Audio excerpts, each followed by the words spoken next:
someone born in the wrong timeline, does it affect timelines down and backstream? Yes. Yes, and that's why we're at the jumbled mess that we are right now.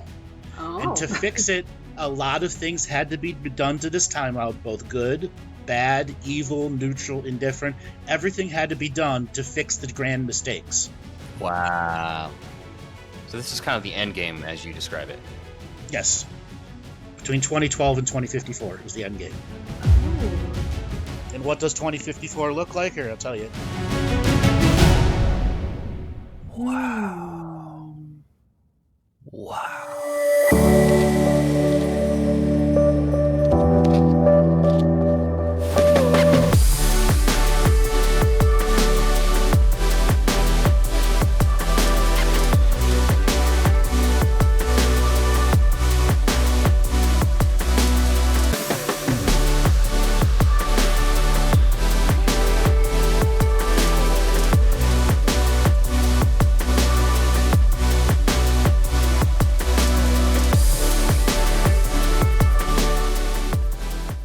Welcome to another episode of Awaken Now What? We're here with our season 3 premiere. I'm your host, Helen.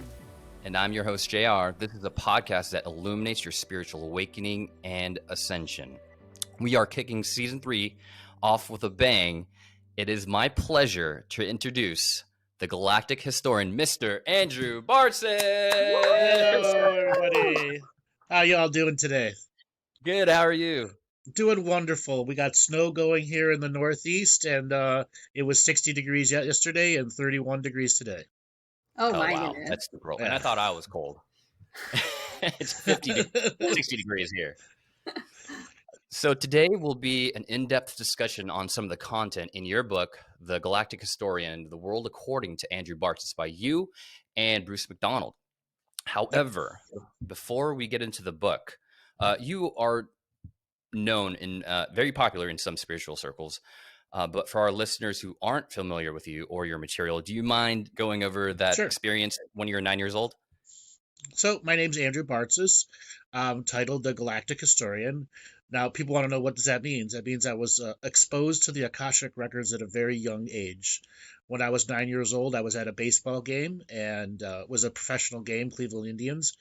And there was a bottom of the ninth inning, tied score. Our team hit a home run. Everyone cheers. My life changed at that point. I became aware of everybody in the stadium, 35, 40,000 plus people, everybody listening on radio, everybody listening past, present, and future, everybody within eyesight of the stadium. I knew who they were, what they were, and what they were going to do past, present, and future, 10,000 generations in the past and 10,000 generations in the future at 9 years old. And I began to be aware that there was a reason I was exposed to this, and there was a period of time where there was counseling on how to live a life and how to plan a life, which began the journey of understanding how the unseen world works, the life planning process, what's the fetus in the womb, how we go to the world of infinite potentials, what the worlds of ancestors are, how shaman works versus sorcery, and what different forms of unique magic still exist in this modern world, and how the modern world has been changed in such ways they've taken us away from natural living and put us in an unnatural living life. And the Galactic Historian is to give you a comparison and contrast of what natural living and unnatural living has degraded to over the last 10,000 years of our world being hidden from the truths. Wow. Just out of curiosity, how did your family deal with your gifts? Couldn't. It still can't to this day. Right. They're still I'm unable to talk about my adventure, my life, my fame at a dinner table. It's their, how do we call it, dogmatic Greek Christian beliefs prevent them. Right. Even though they have a root in science. So I'm opposed by science or the dogmatic religions, no matter what it is they do. But I also came to accept that was absolutely necessary for my lifetime. Had there been a validation from that, I would not have gone into it with the courage that I have today. So I accepted that their role was to not do that. Does it hurt still? Sure. Is it an ever-going thing of maintaining relationships to them, even though they don't really care what it is I do? Great. But I still maintain relationships with them. because that's ultimately the sacred neutral way. To each their own, no matter what it is, they need their own space to grow, and I cannot judge or belittle them for it. And with that, it freed me to look and not seek validation from them, seek validation from my own truths. That is amazing. That is It's amazing. beautifully put, and such a great lesson for all of us to learn, because there's always that contention with some loved ones. Yes. My mom's 83, my dad's 86. Okay, both of them, in the 60s had a great education. My dad was an electrical engineer and nuclear mechanics. My mom was a nurse that did some of the RHNA initial research in the 1960s and 70s before she became a housewife. So she was a researcher. So they have a historical scientific background too, which makes them challenged and Greek. Greeks know everything. If you know any Greeks out there, it's a cultural thing. Okay, no matter what. Vegas, Helen's ex and my best friend, Greek. Oh my gosh. He knows everything.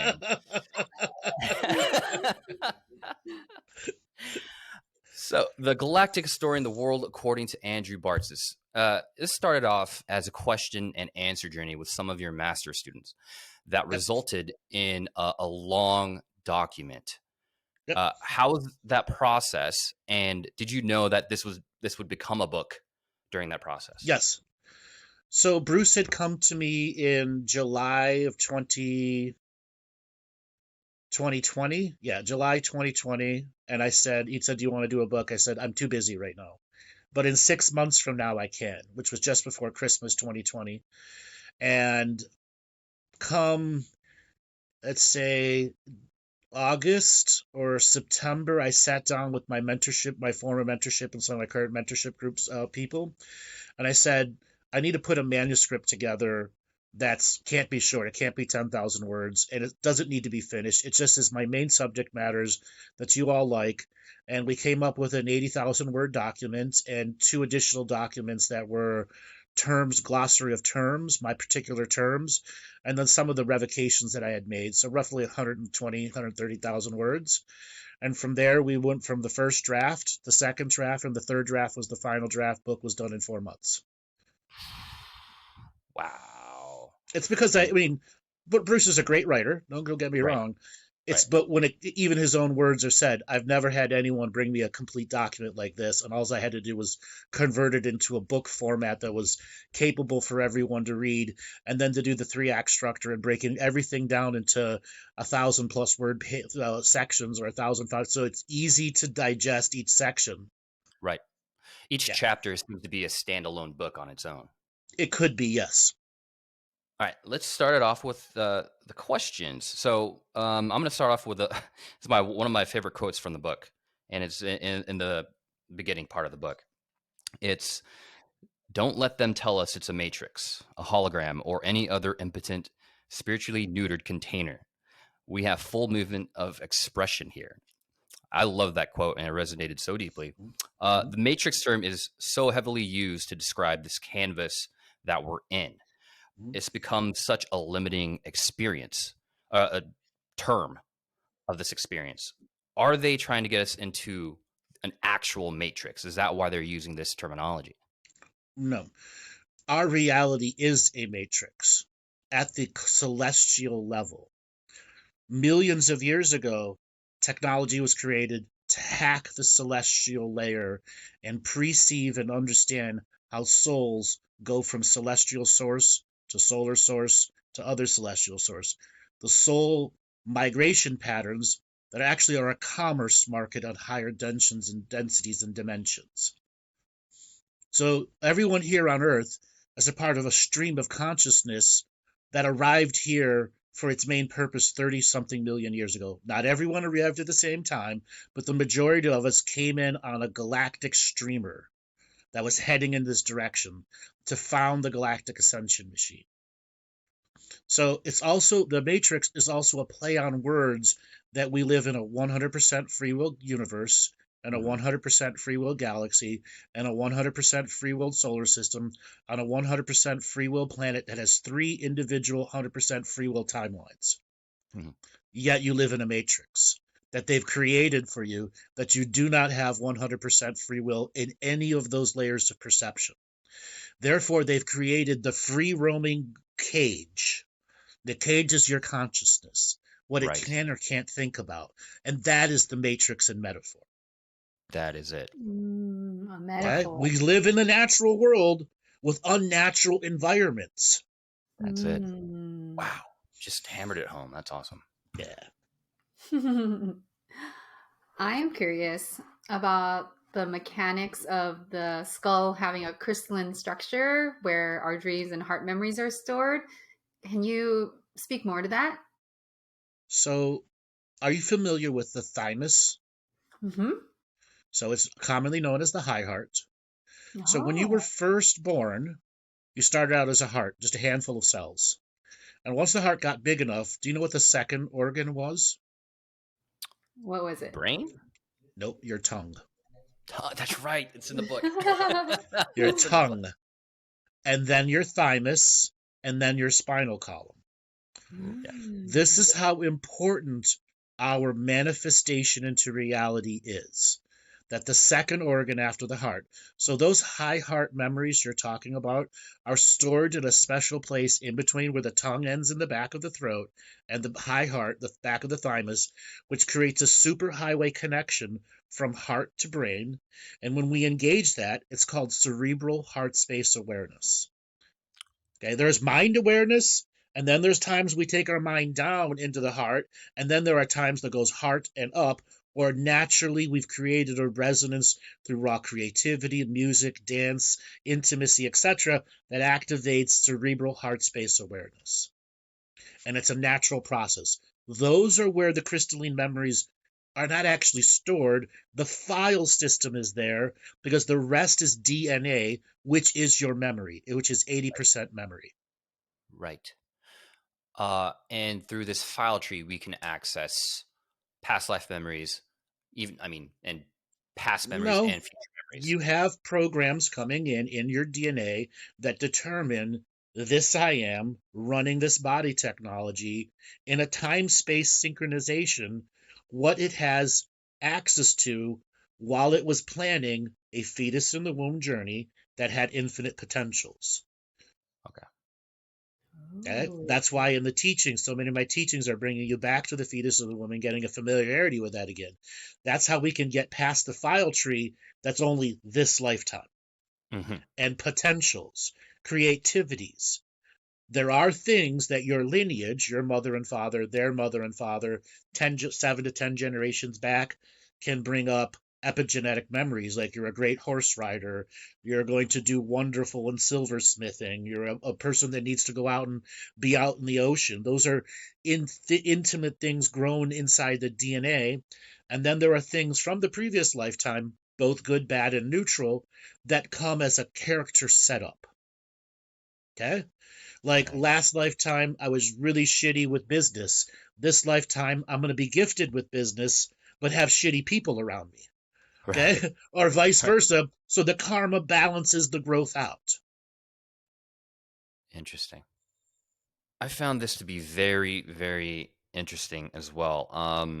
In the book, it says, women who experience heavy menopausal symptoms are giving birth in other simultaneous realities. Now, yes, these other simultaneous realities, are these the simultaneous same views? No, simultaneous views that aren't always human too. They don't have to be human. Wow. See, there's a big multidimensional expression that we'll begin to learn that we're simultaneously existing here and many other places too. And it's part of the greater remembering and awakening of the potency of how powerful we are. And I particularly put that in the book to challenge people exactly that, because there's a time when somebody gives birth here and it's very difficult. Somebody else giving birth somewhere else is sending energy to you. On an awareness level, but it's part of the infinite potential chain. That's what keeps the divine feminine, who's holding the egg cycle, that has the menstruation process, versus men who don't. Right. Wow. So it bonds each and every physical woman to have a uniquely more potent protective dream world if they should follow the natural world living journey.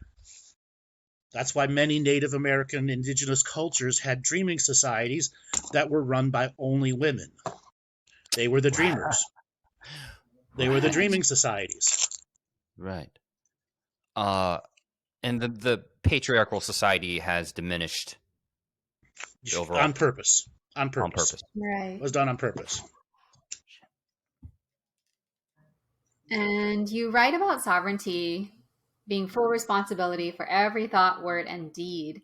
And we know that this is a daily practice. So, does sovereignty mean the end of karmic resolution also? Not being bound by It karmic can debt? bring it to an end, especially if you're one of those people plagued with trailer trash soul family affecting you. Sovereignty is the skunk pheromone that pushes them away. Right. Okay? Wow. It's like having that skunk energy where they're going to run because Right. that energy is so opposite to their inability to grow through any situation. Yes. Interesting. That kind of brings to mind, like, when there's like growth, I don't know if growth is levels or if that's something we humans categorize so we can understand it. But isn't there like an opposing effect for like that kind of tribal mob mentality to the sovereignty of the individual? Absolutely. Absolutely. And it is why those indigenous cultures had to come to an end. They just didn't need to come to an end as violently as they did. There is a greater understanding, and yes, I'll collect facts, that they did not need to go through the destruction journey that they did. That was done by the manipulators of the world who wanted to erase the oral teachers and historians. Because if we're not connected to our oral teachers and historians of the past, what are we connected to? The simulation they begin through industrialization of a world. Mm-hmm. Just the hair raises on my skin. Mhm. Now, I'm paraphrasing. This is something that you said in the book. It's not word for word, but to see the light, we have to walk through the darkness to realize what's been done to us. And this is evident in past millennia. Mhm. And You your must book see does, it and not attach to it. right. You must allow it to be a flow of information that does not trigger you into anything but neutrality. So you see it as an absolute big picture. As long as you're attaching to it, taking rage or anger from it, you will not see its wholeness and uniqueness of why it exists the way it does. Wow. I went through a period of depression after learning all of this. Went through some raging anger at all these other Yeah. beings. Raging And anger. and that's why a lot of unfortunate communities of conspiracy theories out there regurgitate the most stupidest of things and catch people in that rage moment. Okay? Oh. And it's done on purpose. It's a psyop. Right. Okay? But a lot of the psyop began and then self-fulfilled itself, and they didn't need to fund the psyop because it became rampant like a mind virus. Mm-hmm. Totally And see that in the people were society today. continuing to give energy to that Mm-hmm. and Yeah. creation to that. And as long as you're looking at darkness, what looks back at you? Darkness. Darkness. And people get stuck in the vicious cycle of darkness, and sovereignty is a way to break the cycle of looking at darkness. Sovereignty means we look at everything equally. That's expanding, because I think of the word sovereignty, I guess I have a very perspective, And right? Like my I is important in sovereignty. okay. There are many humans who grow up muted by their parents. They're not allowed to talk and think what they want. And when they get out, they rebel. And that rebellious energy is ultimately the greatest self-defeating habit pattern they have in their life. Whoa. And the I gets hijacked by a program Right. that never lets go of being the rebel. Very enlightening. Yeah, I think we all need to hear this. Yeah, for sure. Here's another quote from the book that I'm still trying to wrap my head around. When we have two or more present selves making choices in a free will universe, one choice contradicts the other. We cancel ourselves out at the co-creator level. So to get at the co-creator level, we have to be in Equal competition, non-competition, equal non-hierarchical order, co-creation, equal co-creation. non-competition, non-hierarchical order. If one is equal co-creation, non-competition, non-hierarchical order, and non-duality, it can function in a limited form to train the other into equal co-creation, non-competition, non-hierarchical order as a way of life, an emanation. And you can live through that emanation. Just wake up each day and have that mantra, I live through equal co-creation, non-competition, non-hierarchical order, and then define what those mean to you on a regular basis, and you will make your own code that helps you understand that journey of how to cycle down out of the polarity of the world. This is all just gold, Andrew. This is gold. I hear the neutrality in that. Yep. The whole point is to instill self-illumination teachings in everyone. Here's the framework for self-illumination. Here's some examples. The rest is your creation. And for anyone born in the wrong timeline, does it affect timelines down and backstream? Yes. Okay. Yes, and that's why we're at the jumbled mess that we are right now. Oh. And to fix it, a lot of things had to be done to this timeline, both good, bad, evil, neutral, indifferent. Everything had to be done to fix the grand mistakes. And to fix it, there was a 30-year period where nothing could be changed. Things had to go about their free will journey. And this is where I use the idea of it's a chocolate souffle in an oven. If you know anything about souffles, if you open it too early, it sinks.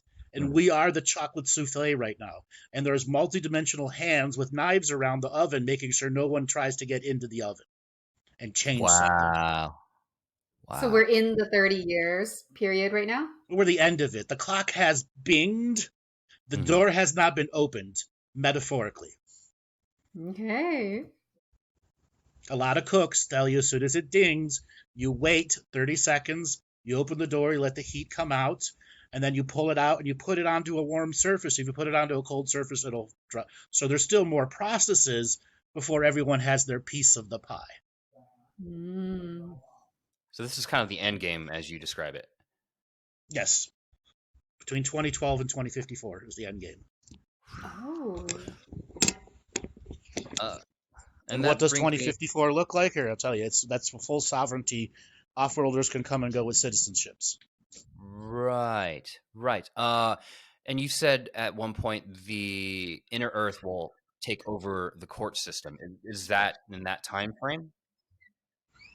So a better way to describe it is the inner Earth will exert force over the surface infrastructure of domination and control, where they must give up control of the courts, and temporary stewardship goes to the planet, who then will link with some other celestial sources and draw in people to be new judges who are connected to celestial sources, meaning every court case has a karmic journey behind it that also needs to be resoluted in the different dimensions the crime is attached to.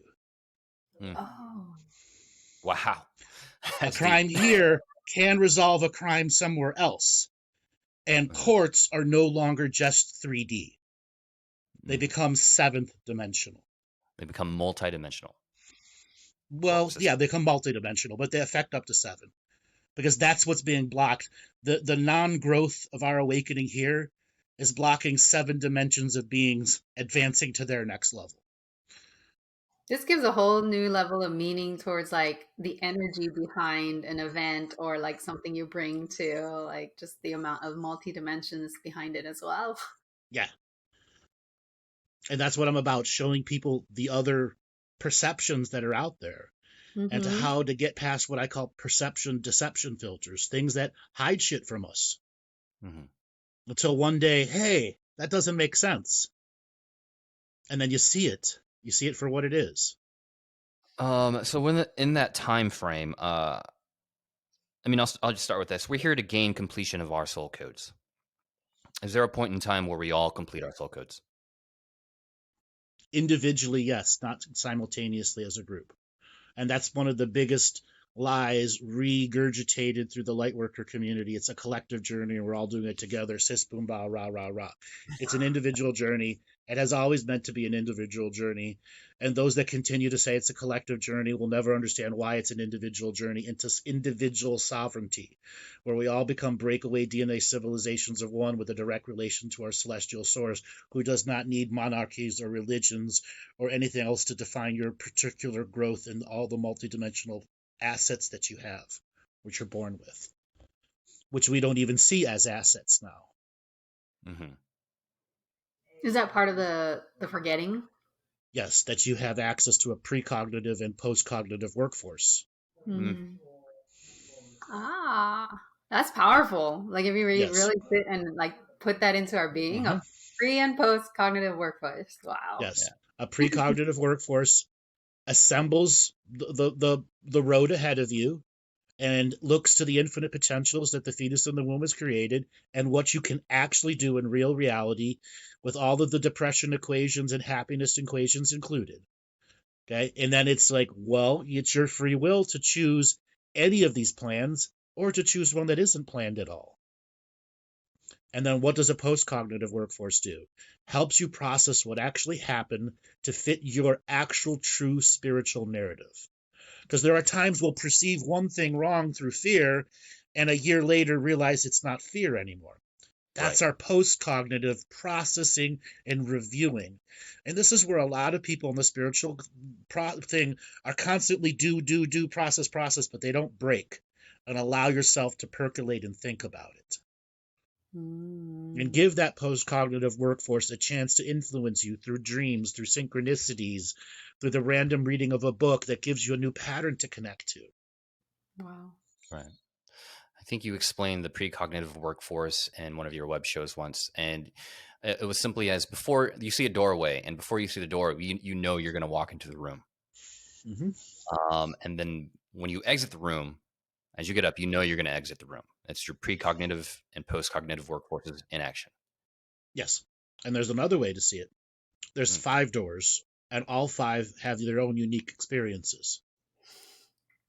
Choose your own adventure. You choose the left, the door the farthest to the left, but you can also have the experience of all other 4 doors. Ooh. When you choose to make close relationships with your precognitive workforce. All right, here's another quote that I read. So your book is layered with so much depth and so multidimensional meaning. I find myself rereading paragraphs and sentences over and over and over again, and I'm getting something new every time. This one I'm still trying to wrap my head around. Non-agenda allows us to cut and paste time-based experiences out of certain I am experiences and use them temporarily in a new I am expression to manifest past or future non-agenda aspects into a present agenda. Can you expand or elaborate? So this is known as the celestial medium of peace journey. When you reach full non-agenda, meaning I've understood the sacred neutral point of view, and the sacred neutral point of view can have strategies. Strategies are not agendas. Strategies are forms of awareness that help us put together pattern recognitions through precognitive workforces.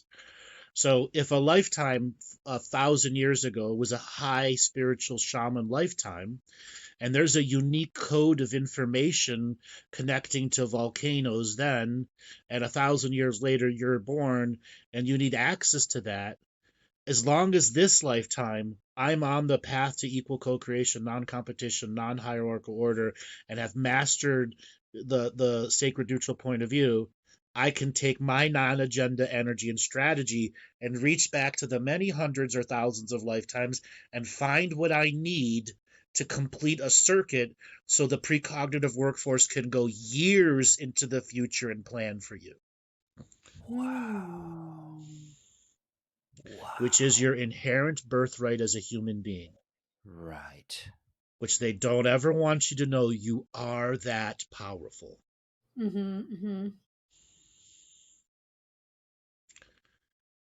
Mind blown. It's our legacy as a species to learn our multidimensional natures and legacies. Wow. And that's what the remembering an awakening is about. Mm-hmm.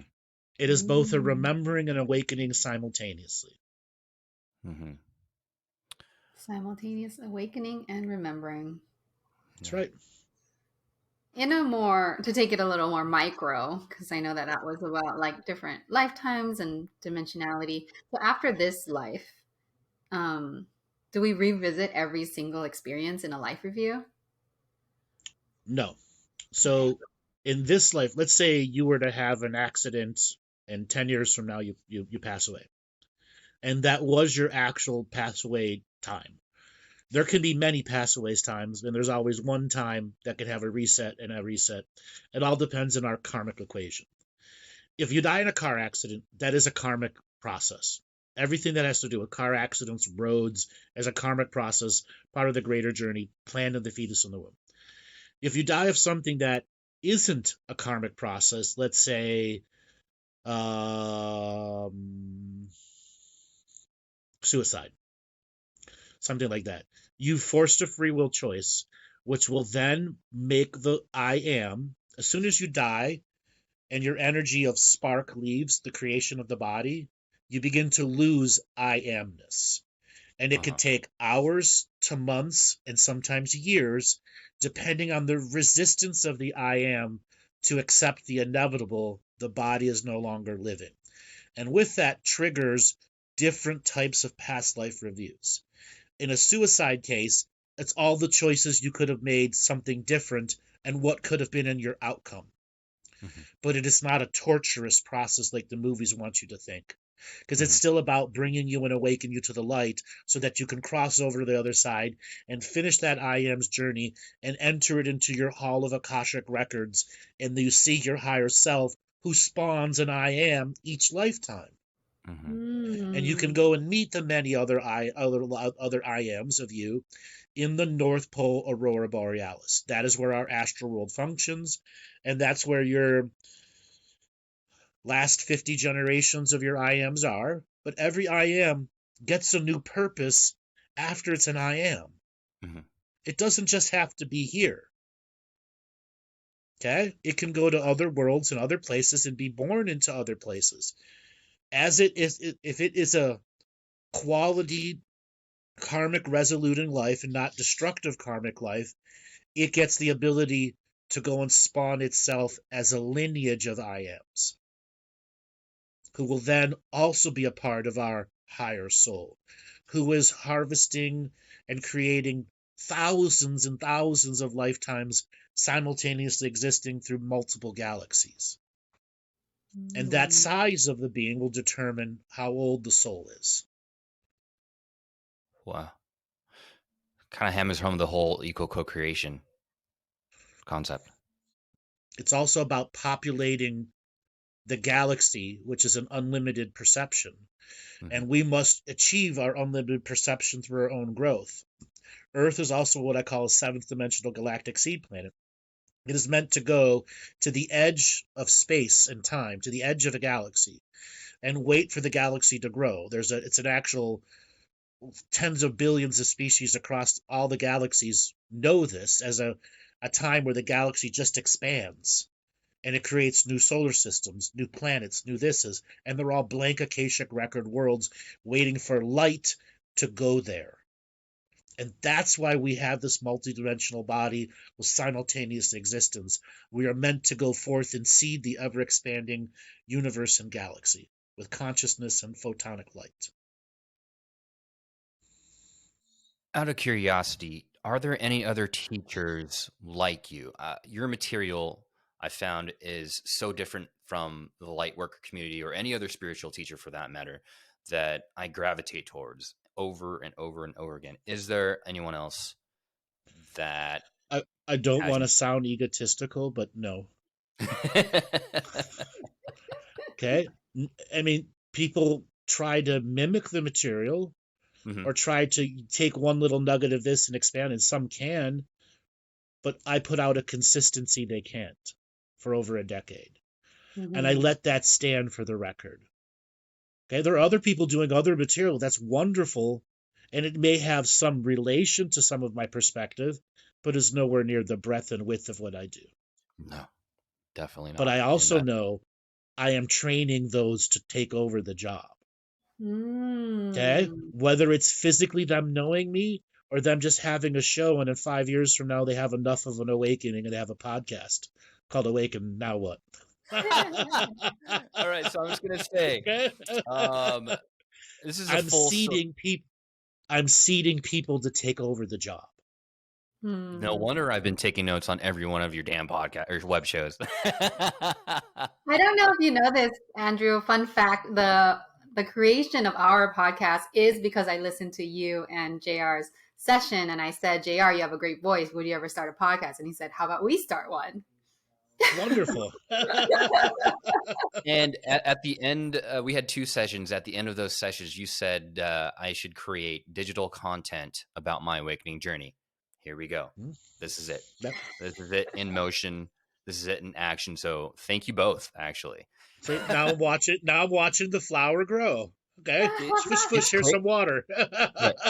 It's crazy the amount of people that we've gotten for season 3. It is amazing. It's amazing, Andrew. Cool. It's evolving, and it's going to continue to grow exponentially. So back to Earth. Okay. Earth was teleported to the other galaxy. What was that other galaxy? So you're Other referring was to the galactic you referred to the Galactic History series where Earth wasn't in this universe for 2 million years? right. So it's not another galaxy. It was transferred to another universe. Earth was wounded as a planet, as a celestial being. And another universal source said, no more, and plucked it out of time and space and historical memory and forced a great forgetting that affected, we'll just say, 10,000 galaxies who were using negative time travel. And when you pluck out something that's using negative time travel from the cycle of negative time travel, you have, let's just say, apocalyptic events in forgetting, where waves of forgetting spread and as if it never happened. And when Earth was put back in, it triggered a remembering that sent out waves. And it was done on purpose so they could clear up some of the toxic waste of time travel pollution. Wow. It gave celestial sources the chance to clean up negative time travel pollution that was affecting every aspect of soul commerce. Right. And that became the foundation of what we're at now, the Galactic Ascension machine, because it's now attracting, and the 66 main planets creating the main negative time travel pollution were all put into one solar system that they grew from the ground up. And when you talk which about is this where we process, are at now. right, where we're at right now. But when you talk about this process, this is what wiped the Earth's hard drive clean and erased it. No, everyone else's. No, Everyone everyone else? else's. Earth had no surface living beings on it. It was only a celestial source that had the scars left on it. All DNA from this planet was teleported to other places. Yes. Because the planet of the soul of Earth itself had to go through its dark night of the soul. Mm-hmm. Okay, that would have been about 22 million years ago. Has the Earth fully recovered from this? Or is it She's still still healing? got a limp. She's still got a limp. But she can wear bathing suits. Okay. She may have a limp, but no scars. Okay. That's great. She doesn't need a cane. She's not no walker. She's fine. She just needed to go through the dark night of the soul, which is, all right, I'm going to be the center of this time travel pollution, and I'm going to need to cycle through some extremely powerful souls from many different universes to make this work, and put out the call for volunteers to be in the Galactic Ascension machine, to attract the worst violators of time travel pollution to come back here and resolve it. If not, hire posses to go out and search for the greatest time travel violators. feel like I'm still processing that. Yeah, me too. I'm using the Western theme so you understand. Conscious beings of awareness at higher dimensions, when they know they do something wrong and they're purposely hiding from it, is creating Mm. even more pollution. Right. And celestial sources can track that pollution. Okay? And then they learn how to cover it up and cover it up. And then you need to spawn beings who can, like bloodhounds, search this stuff out in 3D space-time. By hiding in 3D space-time, it's very hard to discover where they are. Mm-hmm. Okay? So special beings known as bloodhounds or dragons were created to hunt those worst offenders. And they were given writs of notice by thousands of suns who had solar-based high unity beings in them, giving a writ of authority to remove them from another reality through spiritual courts of equity. Right. Mm. And at one point you did mention that the spiritual courts of equity were hijacked at one point, but now they're not due to karmic resolution. So they were inevitably going to be hijacked as part of the process of degradation here to reaching the bottom. And then once again, humans' natural sovereignty programs kicked in and they hijacked it back. But it was a necessity to go, like, are you familiar with the Indian cycles, the Kali Yuga? You go high and then you go low. To hit rock bottom, that had to happen. Wow. But at rock bottom guarantees a peak up. Right. Mm. And Right. the system that was here was trying to slow down the fall to rock bottom, to Oh. extend their capacity. So as it rises, they can slow the rise too. Mm-hmm. That's why we have a highly constructed global narrative that does not allow free thinking and enforces mediocrity. Mm. You just mentioned the dragon lineages, and you have a chapter on Bruce Lee and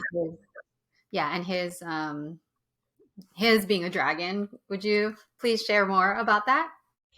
So that came from my dragons webinars I did back in 2014, 2015, 2017. And he is, well, I talked about many different dragon beings, Genghis Khan, Bruce Lee, but Bruce Lee as a soul had a dragon inside him on purpose. Right. And dragon souls, the best way to describe it, they have a charisma that affects people at the DNA level.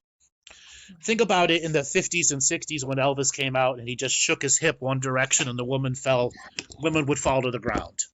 That's the metaphor of the strength that this being has over anyone perceiving them in that type of performance, any type of performance, be it true physical battle, music, whatsoever. And he was there to inspire generations to connect to a China that was going through a cultural defamation, not a cultural awakening. Okay? Right. Which ultimately saved East and West. It gave them something to talk about and not murder each other about. Okay? Look how martial arts of all kinds just spread through the world because of that. Because of him. Yeah. Because of him. Yeah. Wow. And you said that his soul's exit, tore a hole in the Archon grid, which then Yes. resulted in a direct path of incarnation for dragon lineages. Yes. Which how meant many more and more and more. Right. How many are there? About 600. 600.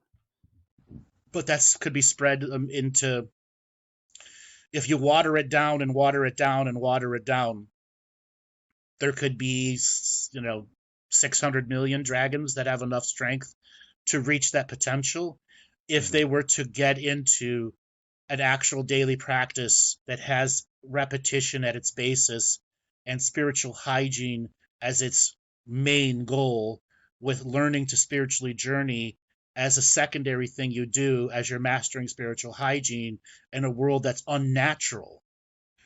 You have to match your own spiritual hygiene and do ceremony and ritual on yourself to clear your environment so that you can build up the energy it actually takes to journey and travel to other dimensions, time streams, galaxies, your universes, and explore the wonders that are out there in a safe format. Yeah.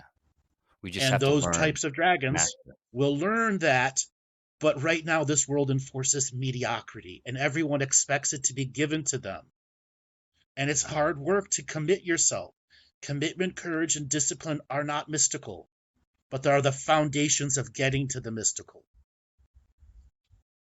Self-mastery, like you always say. Self-healing, self-nurturing equals self-mastery.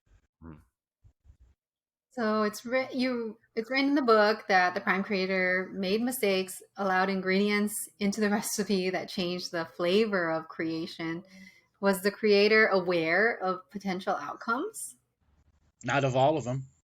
No. In a world, in a universe of infinite potentials, mistakes are a potential. Okay? And there's more than one Prime Creator. Right. There's not just one, and we're all one. There are many ones and many individual ones. And our Creator has it as ancestors that help create it too.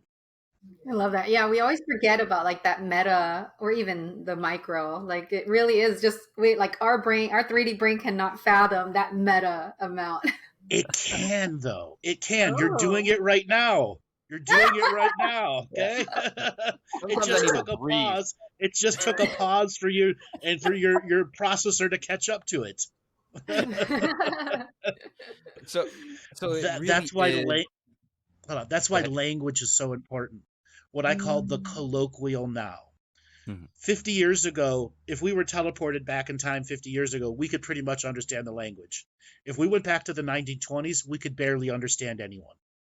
Oh. The references, the cultural references that they would make, there weren't movie quotes to follow by. The millennials would never be able to ever talk to anybody from the 20s because it's all movie quotes. Okay? Disney barely just began. So the colloquial now is the common language we all understand as reference. Football, is it a round ball or an oblong ball? That's all you got to know. Okay? Baseball or cricket, is a flat bat or straight bat? Okay? Okay, so those things help people understand, because all those become cultural references, and then the different ways cultures seed one in another and appropriate different activities. Why do so many Americans have Chinese tattoos? Because it's in their DNA. It means something to them. It's in their DNA. It helps trigger and awaken them. Wow. How many Chinese do you see with American tattoos? A lot. Me? Yeah, there you go. Okay. She raised her. Okay. I want to shift it to a conversation on the 15 beings. These beings were responsible for most of this shit show, as they lured most off-worlders to come here. We are essentially... Let's slow that down a second. Okay. They were a necessary tool that was contracted to do that, even before the Galactic Ascension machine was created. Wow. And that contract says, I need you to be as bad as you can, hit as bad as the bone, and go even further and test your limits of how bad you could be. What? Yes. That was what was needed to clear up the totality of karmic pollution and time travel pollution that was created by beings getting access to technology they should have never had in the first place. Right. It's like giving your kid a gun and they go to school and kill 10 people, and the next day they do it again and again and again and again and again.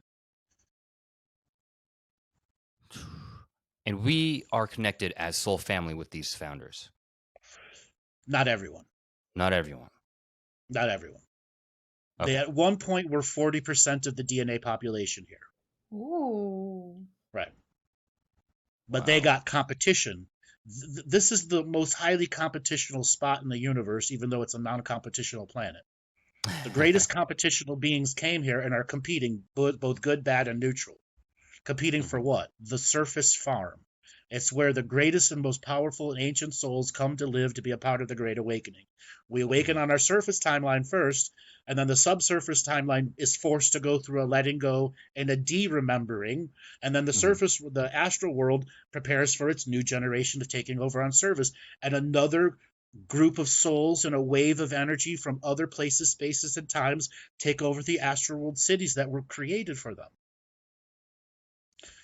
They say there's 7,500,000,000 human beings on this world. I actually believe it's closer to 15. And if you were to count the surface world, actual conscious beings of awareness like you, I say it's closer to 25 billion living beings on this world. And they don't want you to know that on purpose. Right. We're Okay? overpopulated, as they say. No, we're not. This world could handle 5 trillion living beings without a problem. Right. Whew. Man. Again, to the power of, to the mediocrity that is being presented in the global narrative when there is so much more power. Yes. Exactly. Keep you dumbed down. So much good stuff. Like, where do we go? Anywhere you want. It's fun doing this. For beings ejected from the game, do they reside in a void space? It depends on the red card, using football terminology. Okay? So it depends on the violation. So there was a rule put into our world about 3.5 million years ago that basically said if you're an ascended master and have reached that at the higher soul level, you can't influence this place in physicality anymore. Many of them broke that rule and were ejected from this game, but without prejudice. Their legacy could live here, but they couldn't incarnate anymore. And this is why we have so many impersonators of Saint Germain, Gaia Sophia. Right. That's why we have so many.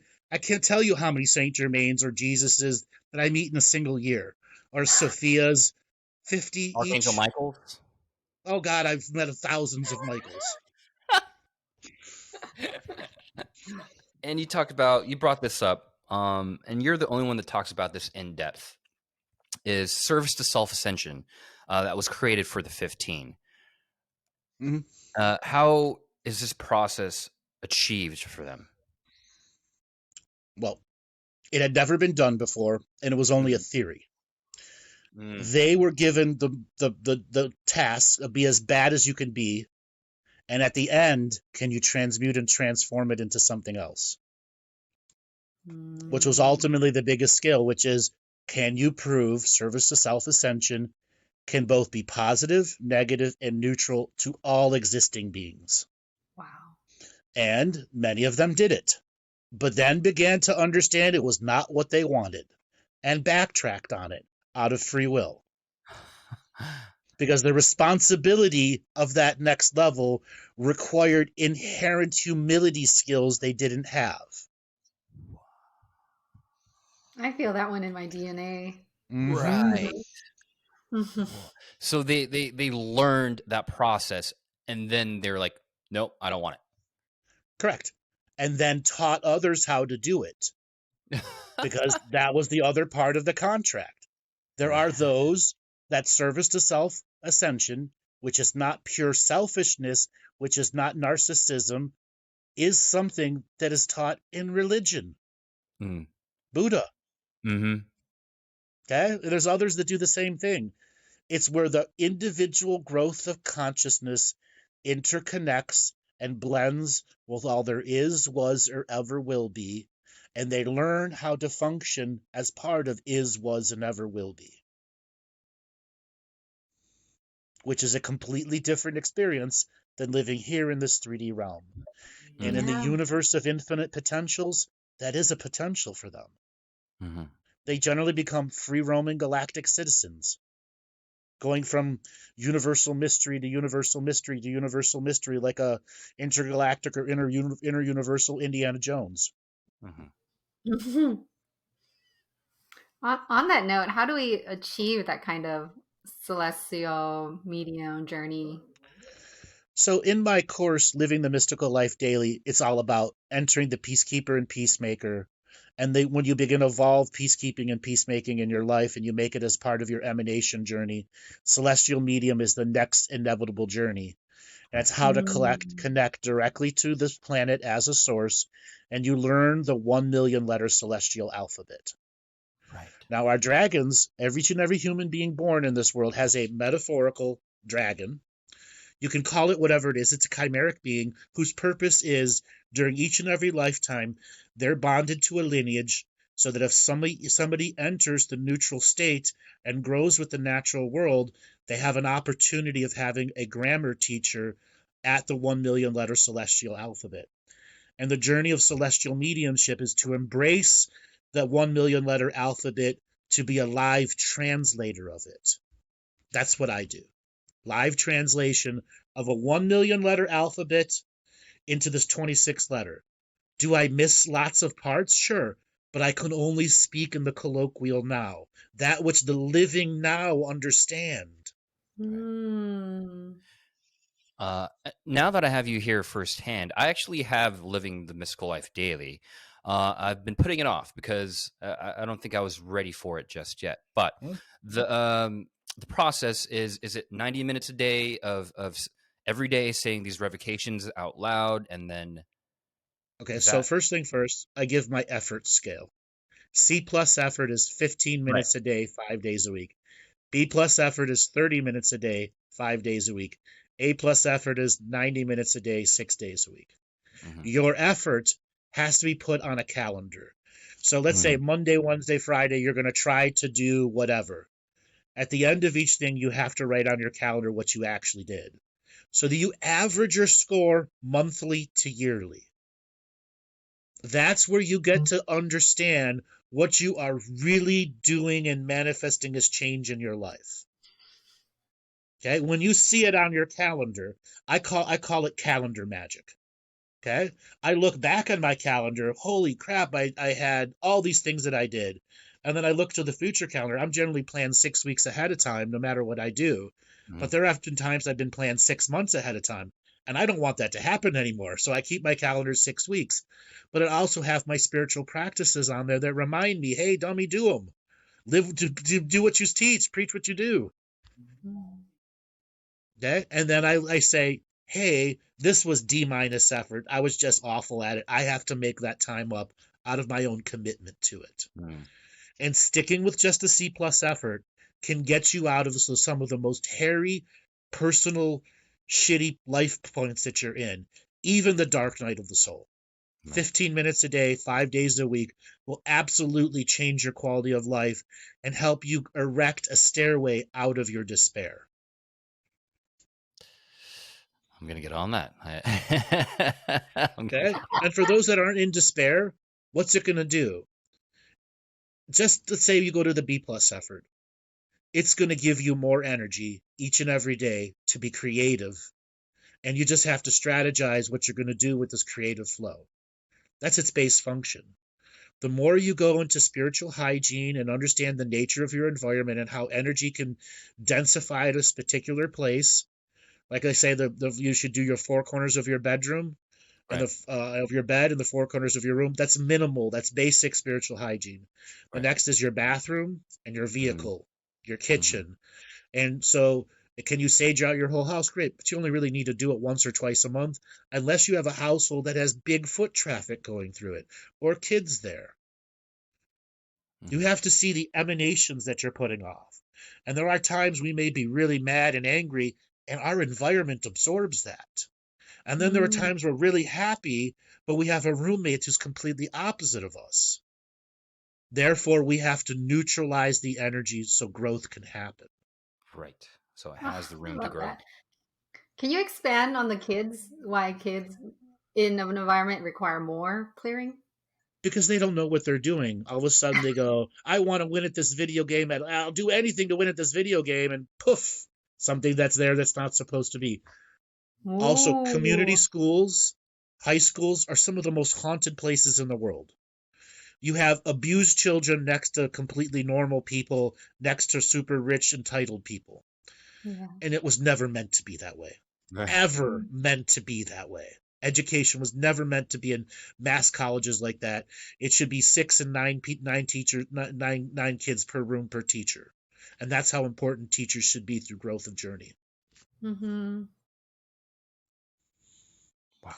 So why kids? Because they just get themselves into trouble and they don't know what they're doing. Or they're watching YouTube that's giving them information that they can't process and it haunts their dreams. Yeah. Yeah. Okay? Clearing out their toys on a regular basis. Okay? I tell the parents, just put Right. them all in a big pile, get your Right. sage stick, do your revocations over them. You know, if Mhm. they're toys that need to be washed, you wash the toys. Okay? And you cleanse the energy and give them something fresh to start on for playing every time. Mhm. Mm. Wow. Their memories will re-empower the toy for the goodness. Yeah, that's amazing. We have a few more questions left about the yellow box technology and the event. I'll go ahead and take the yellow box technology. The yellow box technology is founder technology, correct? And this technology can predict the future. Past, present, and future simultaneously. It's a way for the original founders to go into the totality of human DNA and tune into a time, space, location and determine its growth so that they might change the speed of growth, faster or slower, to allow more souls to come in. Humanity has no idea how to use it. Right. It's a box that's yellow that tells them potential futures. Okay? Now finish your question. I'm sorry to interrupt you that way. No, that was it. That was it. Yeah. Yeah, I was going to ask you what the mechanics are of how it can predict the future, and you went right into it. So Yeah. that was it. See, there's a little more to add. Now, I knew about the yellow boxes before they were ever publicly mentioned, but the vast majority of the public mentions have been completely wiped from the internet and physical documents. And there's only a handful of people that actually know about it. And when I put it in the book, I knew this. I knew it had been wiped out of the world. Okay? And what does that mean? That means I'm a living, breathing Mandela effect. As is those that are currently living now. And part of the Mandela effect is when you consciously are aware of it, you can induce other Mandela effects around you, which is the nature of a lot of the material I present as a way to remember through the forgetting. Ooh, man, remember through the forgetting. Yep. Wow. That's just powerful. It's in your DNA. You've just lost the file tree. That's it. Mm-hmm. You just need access to the file tree, to regain which that is again. right between your heart and your tongue. Okay? That space between there is the file tree. So the event is described as the Prime Creator's audit of our entire universe and the rebalancing of equity. This will allow a graduating class that creates free-willed people who incarnate back to Earth and teach. Are they incarnating as we speak? So you must include the audit.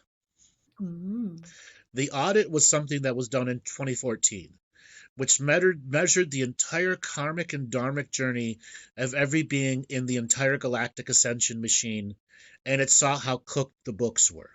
There was nothing to hide. You couldn't put off your karma to a million years in the future anymore, because that's the main violation that's been done here.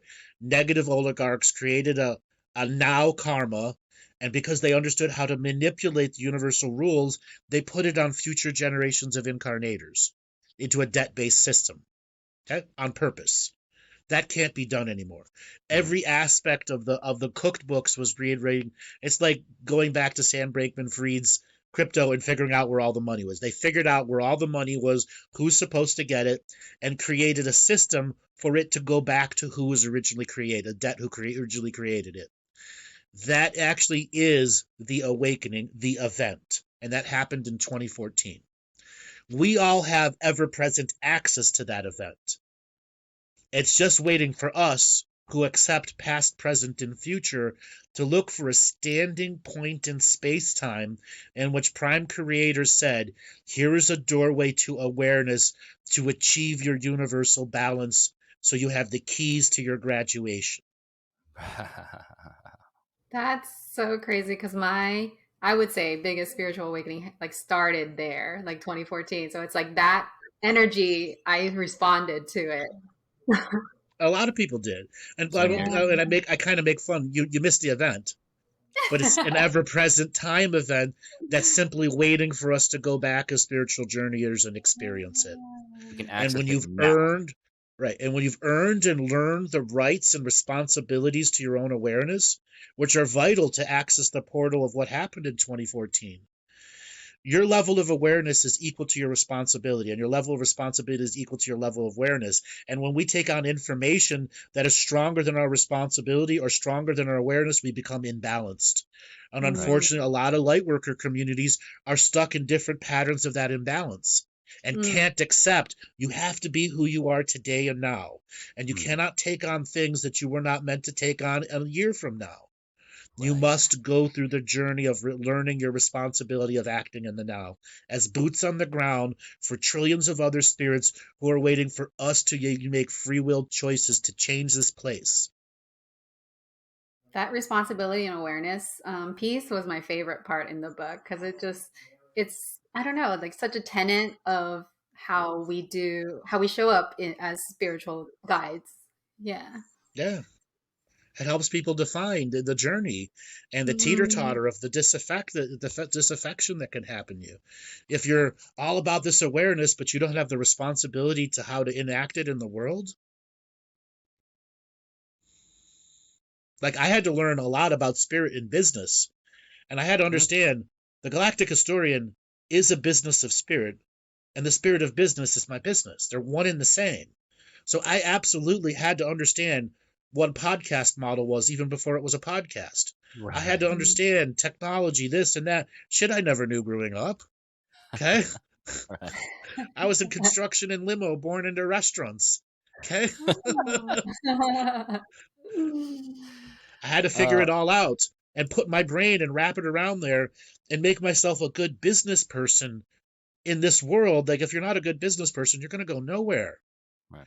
And so many of the private sessions or the public conversations I have are with light workers who are full on balls to the walls into their spiritual journey, but have zero interest in doing the business and want to know why they fail every time they start. Because it's imbalanced. You have all this awareness, but no practical application to it. Right. And without practical application, you've shot yourself in the foot. Mediocrity has won again. There it is again. So this is the solution that you so beautifully put in the book. Choose to step out of the hologram and focus on your bubble of reality and dream time. And I thought that was so eloquently developed by you. That is the solution, just to focus on our bubble of reality. And understand that the dreaming world will influence us through precognitive and postcognitive workforces of what to do here. What is the legacy we want to leave for a future me who will be incarnated and going through the great forgetting? Because this is the greater strategy of multidimensional awareness. There'll be another me who forgets all of this. What can I do to trigger him? What can I put out there that can not just trigger him, but thousands of others? Right. What legacy can I leave to the world that said I did something good here? You're making it fun, Andrew. That's the whole point. Yes. The monks in the mountain must leave their caves and their castles and open brick and mortar buildings in the concrete jungles and say open for business. And it will be a hard journey for the monks in the mountains and castles to be open for business because they don't know business. And we need people like you creating podcasts to keep this movement going, to get the next monk out of the mountain. Amazing words from the Galactic Historian, Andrew Bartzis. We have reached the now what portion of the episode. Andrew, this has been an enlightening conversation. What last pieces of advice do you have for the listeners to further illuminate this discussion and their awakening? One of the biggest things light workers fall victim to is other light workers. Don't declare yourself a light worker anymore because you put yourself in with all the shitty light workers that are out there. Become a recovering light worker. and understand you are always creating light, and that your personal spiritual and hygiene is your light work. There's Light, and then there's Lite, like light as a diet light. And then there's the real heavy work, which is looking at one's traumas. This is a trauma-induced world. But then there are times we must learn practices that are not about looking at the traumas, but looking at the victories. For every trauma-based healing you do, make a journey of seeing your victories. The greatest things that were the best memories of your life, so that you are balancing trauma-based healing with enthusiastic effort-based healing into the positive memories. The other thing is, so many people who want to come into a daily practice and they go for a month, but they lose it out. You have to find commitment, courage, and discipline, none of which are mystical, but are all the foundations to the mystical. Repetition does create illumination, but repetition with no plan, it's just the no plan plan. And unfortunately, a lot of people follow the no plan plan, in which their negative rebel takes over and takes them from shiny object to shiny object to shiny object, and they're stuck in curiosity learning and never able to fully apply themselves and do true learning. Curiosity learning is one of the most detrimental things to a person's growth in this space-time equation now. Hear those words.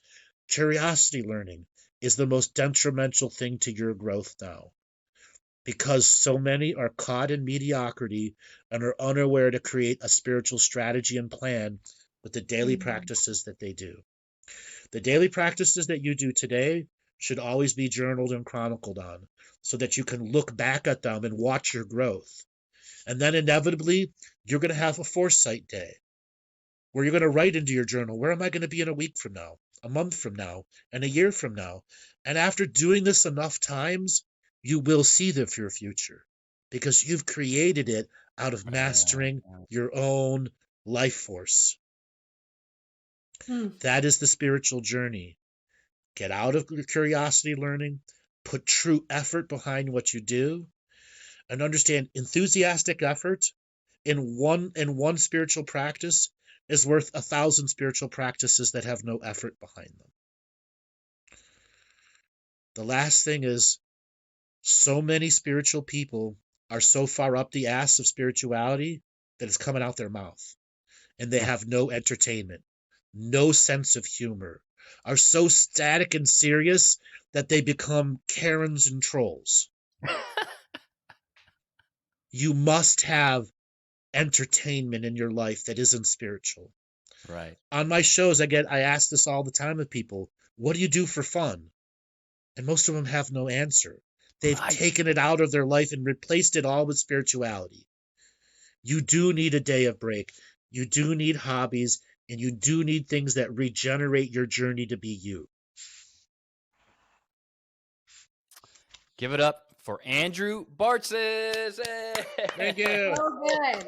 So good. And Andrew, where can the listeners find you? They can go to my website, andrewbartzis.com. You can also find me on Facebook, YouTube, Rumble, Twitch. Yeah, Facebook, Rumble, Twitch. And every Thursday at 2 o'clock Eastern Time, I have a radio show with the Two Feathers Medicine. And then every other Friday, I have a comedy show on at 8 o'clock Eastern. And we are now starting an entertainment channel with that, along with what I just said, to give spiritually minded people who are looking for spiritual entertainment a way to see entertainment in a different form. That is amazing. I'll make sure to put all that info in the show notes. Thank you so much, Andrew. This has been so enlightening, so illuminating, so fun. We loved every minute of it. I'd love to do it again with you guys. Yeah. For your next book, we'll reach out again. All right, awesome. If you like this episode, please subscribe. I'm JR. And I'm Helen. Till next time, everyone. Woo, see you guys. Bye. Bye.